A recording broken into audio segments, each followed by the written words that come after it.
रसिक श्रोत्यांना नमस्कार. आज आपण ऐकणार आहोत साने गुरुजी लिखित 3 मुले या कादंबरीचा भाग 8. समुद्र म्हणजे एक महान काव्य आहे. समुद्र म्हणजे महान संगीत. समुद्र म्हणजे सृष्टीचे रामायण, महाभारत आहे. अनंत कालापासून हा गर्जना करतो आहे. समुद्र कधी मुका होता? असेल का असा कधी काळ की ज्या वेळेस तो केवळ निस्तब्ध होता? असेल का असा काळ की ज्या वेळेस त्याच्यावर तरंग उठत नसतील, त्याच्यात हालचाल नसेल?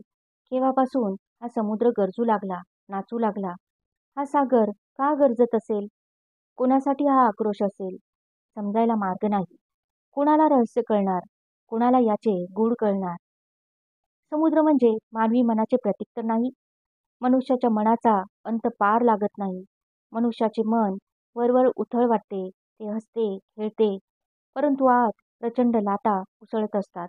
मन कधी शांत, स्थिर वाटते, तर कधी वासना विकारांचा झंझावत उठून ते प्रक्षुब्ध होते.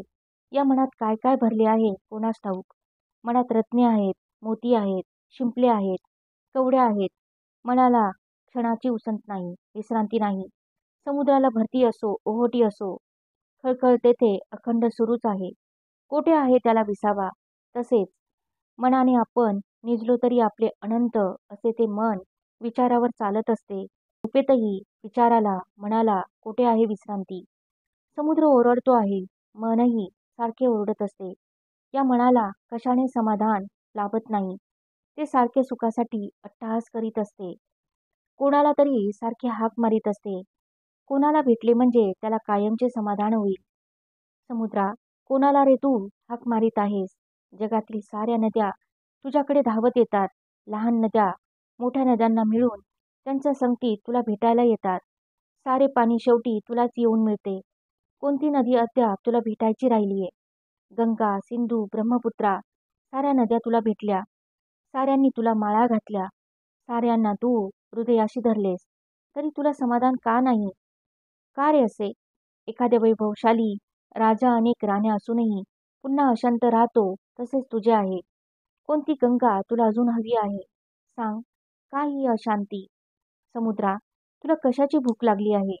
कशाने तुझी भूक शांत होईल? तुझ्या पोटात म्हणे वडवानळ पेटत असतो. तुझ्या पोटात सारखीच आग भडकलेली आहे.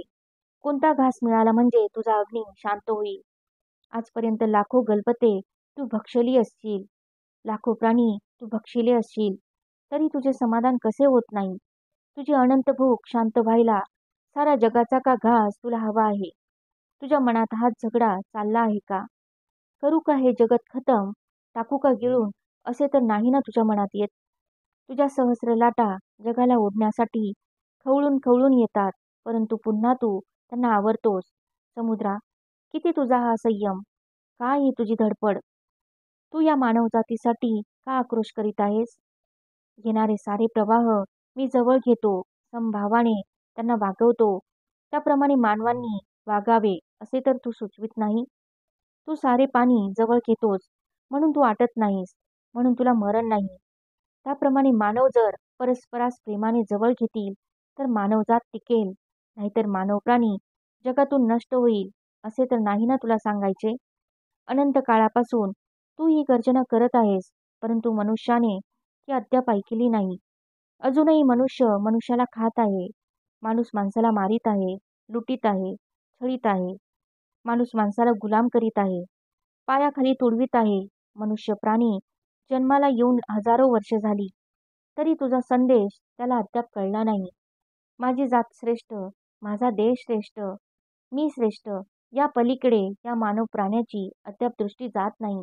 समुद्रा, म्हणून का तुझा तडफडाट होतोय? का तू कर्मयोग शिकवित आहेस? सात्विक कर्मयोगी कसा असावा ते का तू सांगत आहेस? मानवांनो, भरती असो, ओहोटी असो, मी सदैव माझ्या कर्मात रमलेला आहे. सुख दुःख विसरून मी माझे कार्य करीत आहे. माझे स्मरण करा व तुम्ही असे झगडत राहा. सुख असो वा दुःख, जय असो वा पराजय, आपले कर्म करीत राहा, असे तुला का शिकवायचे आहे? समुद्रा, तुझी गर्जना ऐकली की हृदय गंभीर होते. तुझ्या गर्जनेचा अर्थ समजला नाही, तरीही शरीरातील अणुरेणू नाचतो. तुझ्यात काय जादू आहे कळत नाही. तुझे वर्णन कसे करावे ते कळत नाही. तू परमेश्वराचे प्रतीक आहेस. अनंत ईश्वराचे तू सिंहासन आहेस. लहान होड्या परंतु निर्भयपणाने तुझ्या वक्षस्थळावर त्या नाचत असतात. तू त्यांना खेळवतोस, डोलवतोस, एखाद्या वेळेस रागवतोस व त्यांच्या थोबाडीतही मारतोस. तुला दयाळू म्हणू की कठोर म्हणू, तुला सत म्हणू की असत म्हणू, तुला खारट म्हणू की गोड म्हणू. खारट म्हणावे तर तुझ्याच पाण्याचे होणारे ढग गोड पाण्याची वृष्टी करतात. तू आपला खारेपणा स्वतःजवळ ठेवतोस व मधुरता जगाला देऊन टाकतोस. असे का आहे? तुला पाहून तो मंगा उगीच नसे शतविचारांतरममान होत. लहानपणापासून त्याला तुझे वेड, लहानपणापासून तुझा त्याला छंद. हृदय सिंधू भरून आला की तुझ्याकडे धाव घेई. अपरंपार शोक असो वा अपार आनंद असो, भावना खवळल्या की शांत करायला मंगा तुझ्याकडे यायचा. किती त्याला तुझे आकर्षण. रात्री सारी सृष्टी शांत असावी, सारे गोड झोपेत असावेत आणि मंगाने तुला भेटायला यावे. या टेकडीवर बसून तुझ्याकडे घटका न घटका त्याने तुझ्याकडे बघत राहावे. असे कितीदा तरी होत असे. तुला पाहून काय वाटे त्याला? तुझी हाक त्याच्या हृदयाला का अधिक समजे? मंगा समुद्रावर आला म्हणजे समुद्र त्याच्याजवळ कधी कधी गोड गोष्ट सांगे, कधी भेसूर भीषण कथा सांगे. मंगा, मी दुष्ट आहे, येऊ नको माझ्याजवळ. मी फसवा आहे, मुलासारखा क्षणभर असतो परंतु दुसऱ्या क्षणी अकराळ विक्राळ राक्षस होतो. मी चंचल आहे, केव्हा काय करील याचा नेम नाही. माझ्याजवळ याल तर मराल, मराल असे मी सांगत असतो. मी मृत्यूची गाणी गात असतो आणि खरे म्हटले तर मंगा, या जगात शेवटी मरण आहे. या माणसांच्या धडपडी पाहून कधी कधी मी हसतो. कोण ते त्याचे अहंकार, बुडबुडे बेटे. अरे, मी हजारो वर्षे खेळ पाहून राहिलो आहे. सर्वांची मरणे मी पाहून राहिलो आहे. मोठे मोठे राजे महाराजे, त्यांचे ते विशाल नगरे, प्रचंड राजे, ते वैभव, ते हत्ती घोडे, कोठे आहेत सारे? कोठे आहे कौरव पांडव? कोठे आहेत रामकृष्ण? कोठे गेले 53 कोटी यादव? 18 पद्मे वानर? कोठे आहे सोन्याची लंका? तो 14 चौकड्यांचा रावण? कोठे आहे तो अशोक? कोठे आहे समुद्रगुप्त? कोठे आहे ते महान ग्रीक राष्ट्र? कोठे आहे मिसर? कोठे आहे रोम? कोठे आहे इस्तंबूल? सारे क्षणभर गरजतात, दुसऱ्या क्षणी नष्ट होतात. अनेक संस्कृती उदयास आल्या व असताच गेल्या. एकाचे मरण व दुसऱ्याचा जन्म. मंगा, असा हा भीषण खेळ चालला आहे, परंतु मानवाला त्याचे भान नाही. मी खदा खदा असतो, पोट धरून असतो. मोठमोठी गलबते बांधून ऐटीने माझ्या छातीवरून जाऊ पाहतात. मी त्यांना जाऊ देतो. हा अहंकारी मानव घमेंड करू लागतो. पहा, मी समुद्रावर विजय मिळवला. या समुद्राला तुडवून मी जात आहे. परंतु एखाद्या वेळेस मी त्याला धोक्याची सूचना देतो. अरे, बुडबुड्या, फार नको ऐट, ही त्याला जाणीव करून देतो. असा कधी कधी समुद्राचा गंभीर व भीषण संदेश मंगाला ऐकू येई, तर कधी प्रेमाच्या गोष्टी ऐकून गुदगुल्या होत. मंगा, ये, घे एक लहान होडी व ये माझ्याजवळ. माझ्या लाटांवर नाचवीत मी तुला जगभर घेऊन जाईल. मंगा, ये मंगा, तू व्यापारी हो, भर गलबतात माल, निघ. मी देशोदेशीचे लोक तुला दाखवीन. ही बहुरत्ना वसुंधरा तुला दाखवीन. तुझी दृष्टी कृतार्थ होईल. जगात किती विविधता आहे हे तुला कळेल. शेकडो प्रकारची हवा, शेकडो प्रकारची फुले, फळे, पशुपक्षी, नाना रंगाचे, नाना धर्माचे, नाना स्वभावाचे लोक. चल, मी तुला दाखवतो. तू व्यापार कर, श्रीमंत हो. ये मंगा, असा गरिबीत कितपत नको पडू. ज्याचा दर्या त्याची लक्ष्मी. मी लक्ष्मीला जन्म देणारा. मी तुला श्रीमंत करीन. परंतु हिंडा फिरायला ये. आपले डबके सोड, विशाल दृष्टी घे. अफाट जगात चल. व्याप वाढला की वैभव पण वाढते. का उगीच रडत बसतोस? कपाळात हात लावतोस? शिळात वारा भरला म्हणजे नावा झरझर जातात. तू आपल्या भावनांत आशेचा वारा भर व सोड तुझी नाव माझ्यावर. ये मंगा, बाहेर ये. मंगाला समुद्राची ही गोड हाक अलीकडे ओढू लागली होती. दीपावलीच्या त्या दिवशीच्या प्रसंगापासून तो दारिद्र्यावर संतापला होता. दारिद्र्यापेक्षा मरण बरे असे त्याला वाटू लागले होते. जगातील सर्वात पापमय गोष्ट कोणती असेल तर दारिद्र्य. ज्याला जगाची सुधारणा करावयाची असेल, मानवी मनाचा विकास करायचा असेल, त्याने आधी हे दारिद्र्य दूर करावे. मंगा बंदरावर काम करायला जाई, परंतु त्या कामात आता त्याचे मन रमत नसे. तो माल उतरू लागे. कधी कधी त्या मालाकडे पाहत राही. शेवटी त्याला मक्तेदार किंवा मालक रागे भरत. तेव्हा तो पुन्हा माल उतरू लागे. आपणही काही असा माल घेऊन गेलो तर? इथला माल दूरच्या देशात विकू, तिकडचा इकडे आणू असे त्याच्या मनात येई. तो कधी कधी गलबतावरच्या खलाशांजवळ बोलत बसे. सायंकाळ व्हावी, घरी येण्याची वेळ झाली असावी, परंतु मंगा गलबतावरच असे. माहिती मिळवण्यात दंग असे. अनेक लोकांच्या, अनेक देशांच्या गोष्टी ऐके. कोण कसे श्रीमंत आहेत, श्रीमंत कसे झाले, त्यांच्या हकीकती ऐके. एके दिवशी मंगा असाच रमला होता. घरी मधुरी वाट पाहून दमली. अलीकडे मंगा वेळच्या वेळी घरात येत नसे म्हणून तिला वाईट वाटे. परंतु आज कमालच झाली.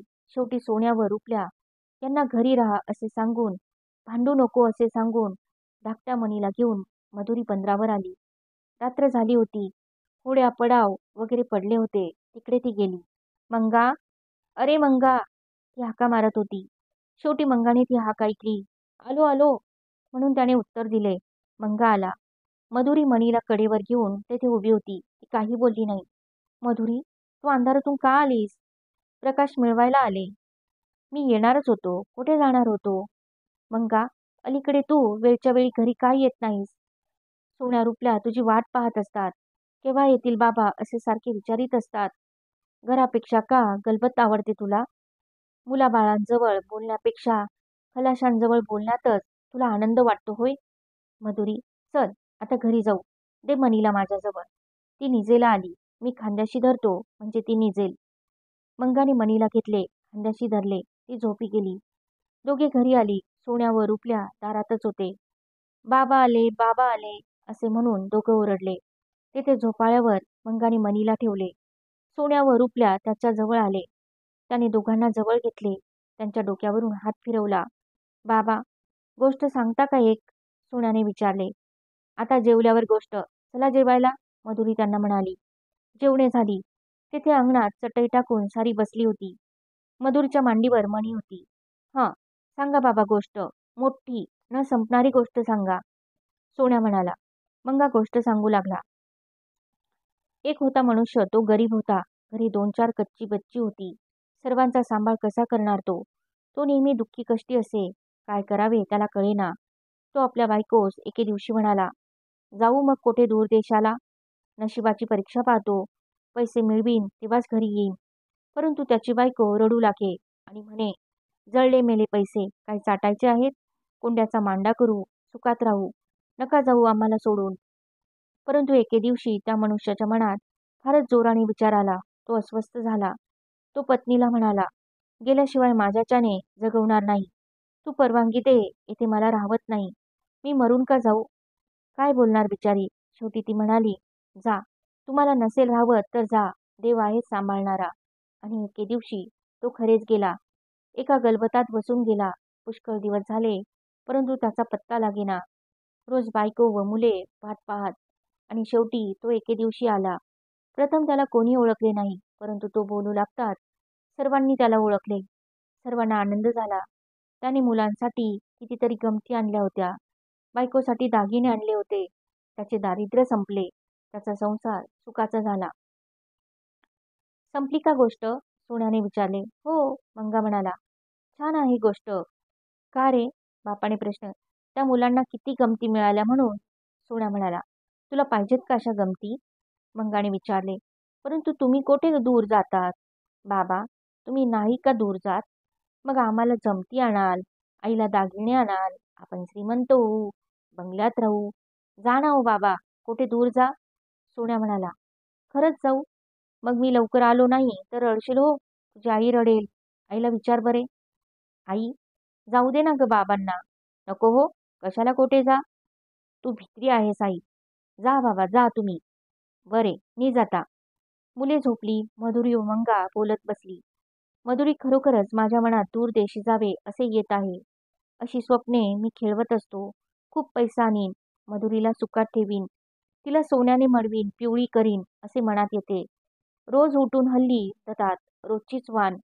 2 दिवस आपण परस्परांपासून दूर राहू, परंतु पुढे कायमचे सुख मिळेल.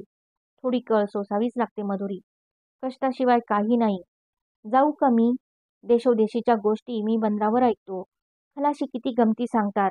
मला बंदरात ती ओजी वाहण्यात आनंद वाटत नाही. एक दिवस असा येईल की माझ्या मालाची गलबत येईल. माझा माल हमाल उतरवत असतील अशी स्वप्ने माझ्या मनात येतात. मधुरी, जाऊ का? उद्यापासून नाही जाणार पुन्हा बंदरावर काम करायला. नको जाऊस मंगा, तू घरीच राहा. मनीला खेळव. मी मोलमजुरी करीन. तू तरी किती दिवस करणार? मंगा, मी मिळवीन, तू घरी राहा. परंतु जाऊ नकोस कोठे. माझ्याजवळ राहा. मला सोडून जाऊ नकोस. तू गेलास तर मी मरेन. मग मुलांचे कसे होईल? मधुरी, मरायला काय झाले? आपणास वाटते की आपले प्रिय माणूस गेले तर आपण मरू. थोडा वेळ वाईट वाटते. मागून पुन्हा मन शांत होते. मनुष्य आपल्या उद्योगात रमतो. उगीच वेड्या वाकड्या कल्पना नको रमू. जरा धीट हो. मुळूमुळू रडणारी मधुरी मला आवडत नाही. मंगा, मधुरी रडणारी आहे ही गोष्ट तुला लहानपणापासून माहीत होती. वाळूचे किल्ले आपण नीट झाले नाही तरी मला रडू यावे. तू व बुधा भांडत असा व माझे डोळे भरून यायचे. तू मला त्या वेळेसही म्हणत असत, रडणारी आहेस, रडूबाई आहेस. अशा रडूबाईजवळ कशाला केलंस मग लग्न? तू तरी माझ्याजवळ कशाला केलेस? तू माझे डोळे पुसशील म्हणून लग्न केले. मी रडणारी, न रडणारा कोणीतरी मला पाहिजे होता. माझे अश्रू पुशील, मला धीर देईल असा आधार मला पाहिजे होता. मंगा, तू गेल्यावर माझे अश्रू कोण पुशील? मी आल्यावर पुशीन. मधुरी, गरिबीत राहावे असे तुला कसे वाटते? मंगा, मनुष्याला कितीही मिळाले म्हणून समाधान होते? ते काही नाही. मी जाणार हो मधुरी. तुला आत्ताच सांगून ठेवतो. बरे, आपण बघू नंतर. आता नीच. सकाळी सारी उठली. मंगा आज लवकर उठला नाही. मधुरीने त्याला हाक मारली नाही. उलट मंगाच्या अंगावर तिने आणखी पांघरून घातले. मुले केव्हाच उठली होती. ती गडबड करीत होती. सोन्या रुपल्या गडबड करू नका, मधुरी त्यांना सांगू लागली. आई बाबांना बरे नाही का? का ग ते निजले आहेत? सोन्याने विचारले. त्यांच्या कानात आपण कुर्र करायचं का? रुपल्या म्हणाला. तिकडे मंगाने डोक्यावरचे पांघरून दूर केले. त्याचे डोळे उघडे होते. मुले त्याच्याजवळ गेली. त्याच्याजवळ बसली. बाबा, उठा ना, रुपल्या म्हणाला. तुझी आई मला म्हणते निजून राहा. तुझ्या आईचे ऐकायला हवे, खरे ना? मंगाने विचारले. बाबा, तुम्ही आईचे नेहमीच ऐकतात का? सोन्याने विचारले. बहुतेक वेळा ऐकतो. तुम्ही न ऐकले तर का आई तुम्हाला मारते? हो. मग तुम्ही रडतात? हो. पुरे करा रे. जा बाहेर खेळायला. त्यांना निजू दे, मधुरी म्हणाली. मुले बाहेर गेली. मधुरी तेथेच उभी होती. कोणते विचार होते तिच्या मनात? उठू का मधुरी? मंगाने विचारले. नको, आज पडून राहा. रोज उठून बंदरावर जायचे. आज झोप घे जरा. कितीतरी वर्षात इतक्या उशिरापर्यंत तू निजला नसशील.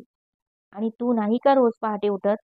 ते काही असो, मंगा, तू खरोखरच काही दिवस तरी कामाला जाऊ नकोस. माझे ऐक, मला बरे वाटेल. बरे. आणि खरोखरच मंगा काही दिवस कामाला गेला नाही. मधुरी कामाला जाई. मंगा मुलांजवळ हसे बसे असे दिवस चालले होते. परंतु मधुरीला अतिश्रमाने ताप आला. एके दिवशी ती कणत होती. मधुरी, काय होते ग? सारे अंग दुखत आहे रे. जरा चेपू का? नको. परंतु मंगा उठला. मधुरचे अंग निखाऱ्यासारखे गरम होते. मंगाने अंग चेपले. त्याने तिच्या अंगावर पांघरून घातले. मधुरी रडू लागली. का बरे रडू लागली? हे काय मधुरी, रडतेस का अशी? येते खरे रडू. ताप उद्या निघेल, मोकळी होशील. ताप न निघो असाच राहो. असे काय म्हणतेस? मी आजारी असले म्हणजे तू मला सोडून जाणार नाही. कितीतरी दिवसात आज तुझे प्रेम मिळते आहे. आज माझ्या अंगावर पांघरून घातलेस. मंगा, तुझ्या प्रेमाचे पांघरून का फाटले? पडू दे मला आजारी, म्हणजे तुझे प्रेम पुन्हा पोटभर चाकीन. मी तुझ्या मांडीवर पुन्हा निजेल.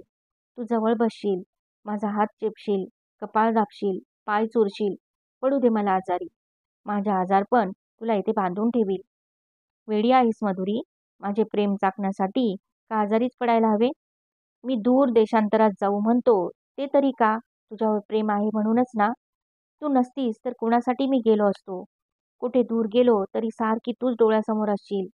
आजच्यापेक्षाही तू अधिक माझी होशील. माणसाचे प्रेम जवळून कळत नाही, परंतु दूर केल्यावर ते कळतं. बरे, ते जाऊ दे. आधी बरी हो बरं. असे म्हणून तो मधुरीला थोपटू लागला. इतक्यात सोन्यावर रुपले आले. मधुरी रडत होती. आई, रडतेस का?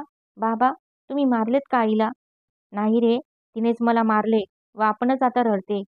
मला सुद्धा त्या दिवशी निखारा लावून स्वतःच रडायला लागली. वेडी आहे आई. अरे, मणी कोठे आहे? आहे अंगणात. अरे, ती माती खाईल. जा पटकन आण तिला. मी सुद्धा आता खडे व माती खाणार आहे बाबा. का रे? तुम्ही खाऊ व खडीसाखर आणीत नाही. आणाल का मग? तुझी आई जाऊ देत नाही आणायला. आई, जाऊ दे ना बाबांना. दूर जाऊ दे मग बाबांना. दूर जाऊ दे. मग तुम्हाला कोण असेल? आई, तू आहेस ना. जाऊ दे बाबांना. बाबा खाऊ आणतील. परंतु आई मारते ना रे. परंतु घेते सुद्धा. तुमच्यापेक्षा आईच मला जास्त जवळ घेते. मी नाही घेत. तुम्ही किती उशिरा येता. तुमची वाट पाहून आम्ही झोपतो. नाही का ग आई? जा बाहेर. नको रे सारखी कटकट करू. मधुरी म्हणाली. आमची कटकट बाबांची नाही वाटते कटकट. बाबांनी तू किती वेळ बोलत बसतात. त्या दिवशी मी जागा झालो होतो तेव्हा बाबांनी तू आपली बोलतच होतात. तुम्हाला झोप नाही का येत रात्री? अरे मनी रडती आहे. जा. मुंगी बिंगी चावली असेल. सोन्या बाहेर केला. मधुरच्या अंगावर पांघरून नीट घालून मंगा चोलीच्या कामाला लागला. आज त्याने स्वयंपाक केला. त्याने मुलांना आधी जेवू घातले. मग मधुरी व मंगा जेवायला बसली. आज जेवण गोड आहे मंगा. म्हणून रोज मी करू वाटते. हो कर. मी मजुरी करीन. तू जेवण कर. मंगा, किती दिवसात तुझ्या हातची भाकर खाल्ली नव्हती. असे आपण प्रेमाने किती दिवसात जेवायला बसलो नव्हतो. किती आनंद होतो आहे मला. हा आनंद मधुरीला तू देत असता आणखी कोठे कशाला जातोस? नको हो मंगा, मी तुला जाऊ देणार नाही. मंगा माझा आहे. कसा जाईल तो? मधुरी, मी जाईन. जाईन. तू बऱ्या बोलाने परवानगी दे. नाहीतर मी तुला नकळत सांगून निघून जाईन. तुला सांगून जाऊ की न सांगता जाऊ? तुझा निरोप घेऊन जाऊ की पळून जाऊ? मंगा, आधी मला बरी होऊ दे. तू असे आजच बोलू लागलास तर मला आणखी वाईट वाटेल. मी बरी होईपर्यंत तरी जाण्याच्या गोष्टी करू नकोस. जेवणी झाली. मंगाने मधुरीचे अंथरूण झाडून दिले. त्याने केरही काढला. दोघे बसली होती. हातात हात घेऊन दोघे बसली होती. मधुरी थोड्या वेळाने झोपी गेली. मंगाही झोपला. काही दिवसांनी मधुरी बरी झाली. मंगा पुन्हा कामावर जाऊ लागला. परंतु परदेशात जाण्याचा मोह त्याला अनावर होऊ लागला. तो अस्वस्थ होऊ लागला. त्याला खाणेपिणे सुचेना, रुचेना. तो कोणाशी बोलेना. एके दिवशी तो मधुरीला म्हणाला, मधुरी, मी जाण्याचे ठरवले आहे. समुद्राच्या लाटा मला बोलवत आहे. त्यांची हाक मी नाकारू शकत नाही. मंगा, तुझे म्हणणे मी ऐकणार नाही. मी ठरवले आहे. तुझ्या अश्रूंनी माझा निश्चय डळमळणार नाही. मी नाही बाईलवेडा. मला पुरुषार्थ करू दे, पराक्रम करू दे. हे असे माशा मारीत बसणे मला नाही पसंत. रोज उठून तेच तेच ठरीव जीवन. मंगा यासाठी जन्मलेला नाही. मधुरी, मी काही माल घेऊन जाणार आहे. माझ्याजवळ थोडेसे भांडवल आहे व तू बुधाकडे जाऊन आणखी काही पैसे मागशील. माझ्यासाठी माग. मी आलो म्हणजे त्याचे पैसे परत करीन. जाशील ना मधुरी? मी नाही जाणार. मला नाही कुणाजवळ पैसे मागणे आवडत. आणि ज्या बुधाकडे एरवी आपण जात नाही त्याच्याकडे कामापुरते जाणे हे फारच वाईट. तू येथून जाणार नशील तर 100दा बुधाकडे जाईन व पैसे आणीन. परंतु ज्या पैशांमुळे तू आम्हाला सोडून जाणार ते पैसे मी कसे आणू? मधुरी, माझ्या समाधानासाठी आण पैसे. माझ्या महत्वाकांक्षेसाठी आण. मंगा, ही राक्षसी महत्वाकांक्षा आहे. मधुरी, तुला असे का वाटते? मला कोठेच पैसे मिळणार नाहीत. मला असे नाही वाटत. माझ्या अंगावर 2 दागिने आहेत. ते तू घेऊ शकशील. मुलांचे 2 दागिने आहेत. ते तू घेऊ शकशील. ही जागा तू विकू शकशील. तुझ्या ओळखी असतील. एखाद्या व्यापाऱ्याजवळही तू मागशील. व्यापाऱ्याजवळ? मागे नव्हता का व्यापारी आला व सारी इस्टेट तुला देऊ पाहत होता?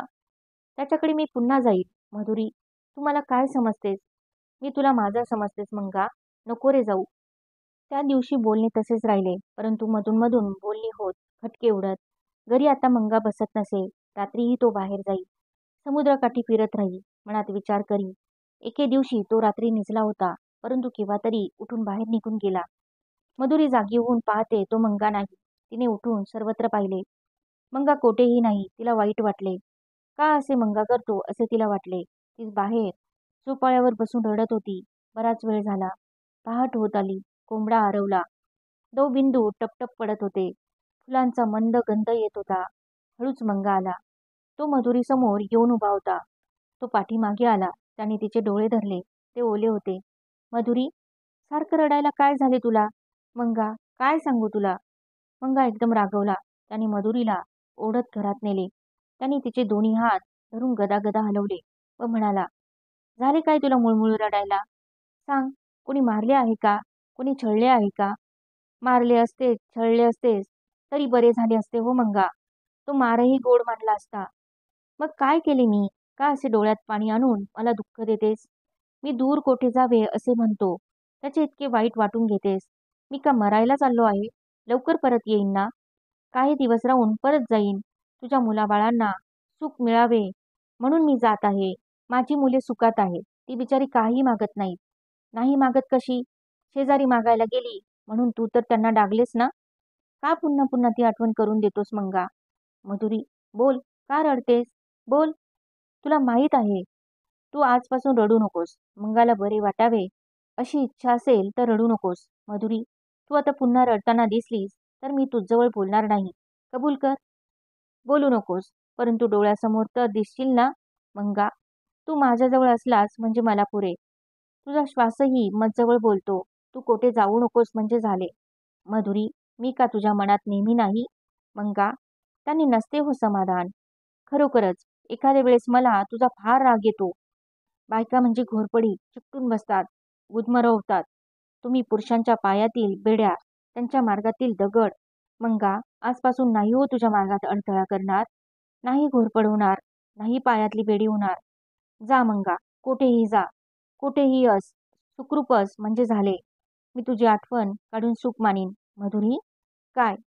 तू रागाने सांगतेस, होय ना? आटापिटा करून सांगत आहेस, होय ना? नाही हो, मी शांतपणे सांगत आहे. शांतपणे? हो. एका क्षणात ग कशी शांत झालीस? अति झाले म्हणजे मनुष्य निराळा होतो. मंगा, मग मी जाऊ खरंच मधुरी? हो. बुधाकडून पैसे आणशील? नाही आणणार. तेवढे मात्र तू मला सांगू नकोस. मधुरी, बुधाकडे तू कधीच जाणार नाहीस. उद्या मी गेलो व घरी वान पडली, मुले आजारी पडली, तरीही तू नाही जाणार. इतकी तू कठोर आहेस. काय सांगू मंगा, परंतु आज मला जावेसे वाटत नाही. उद्या काय होईल कोणी सांगावे. मधुरी तुझ्यासारखी निश्चयी थोडीच आहे. मधुरी चंचल आहे मंगा. मग मला भांडवल तर हवे ना. ही जागा विकून टाक, हे दागिने विक. तुम्ही कोठे राहाल? राहू एखाद्या ₹8 आण्याच्या खोलीत. होईल कसे तरी. मधुरी, मनापासून हे बोलते का? होय, मनापासून.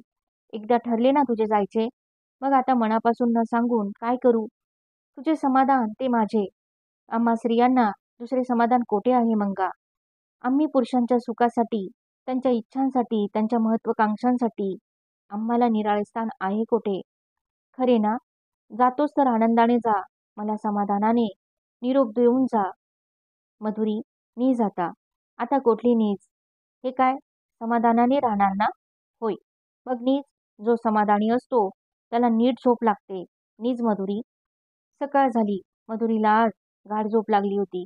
मुले उठली. मनी आईजवळ निजलेली होती. मंगा उठला होता. त्याने मधुरीला उठवले नाही. तो मधुरीकडे पाहत होता. मधुरी हसली. किती गोड हसणे. मंगा एकदम पुढे झाला व मधुरीचे तोंड त्याने कुरवाळले. ती जागी झाली. झालीस का जागी? मंगा, गोड स्वप्न पाहत होते. तू मोडलंस माझं स्वप्न. पहाटेचे स्वप्न खरे होते. खरेच का? हो. काय पडले स्वप्न?